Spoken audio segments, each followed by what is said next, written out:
Sud Radio à votre service. Avec Fiducial, une offre globale de services proches des entreprises.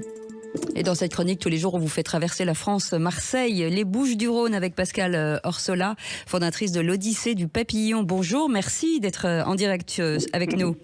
Bonjour Cécile, merci à vous.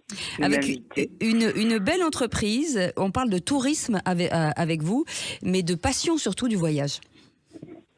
Oui, alors j'ai effectivement une petite agence de voyage que j'ai créée en 2007 qui s'appelle l'Odyssée du Papillon. Et j'ai monté cette structure pour... je travaille depuis toujours dans le tourisme. Mmh. Et là, je voulais répondre à une demande que j'avais depuis plusieurs années de voyageuses solo, en fait. Donc, essentiellement des clientèles féminines. D'accord.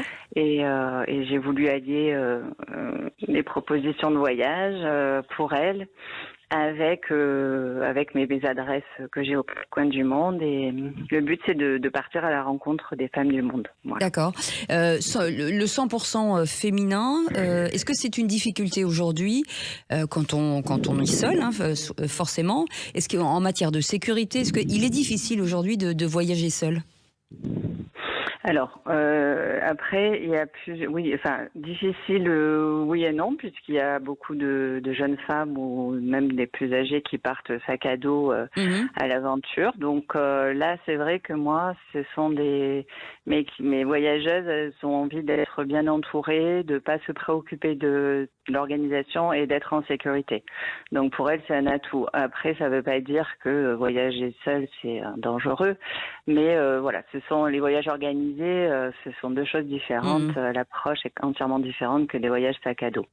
Ça veut dire qu'il y a certains pays, quand on voyage seul et qu'on est une femme, qui nous sont forcément interdits? Alors, ça c'est très subjectif et personnel, c'est-à-dire interdit par la loi, non.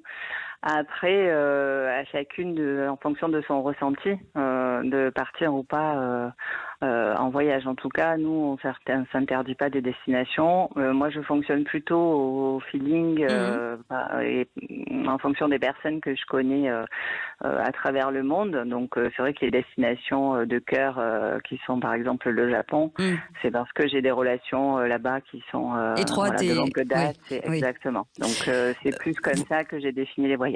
Vous prenez rapidement le tourisme conscient, c'est-à-dire on lutte contre finalement le tourisme de masse avec vous?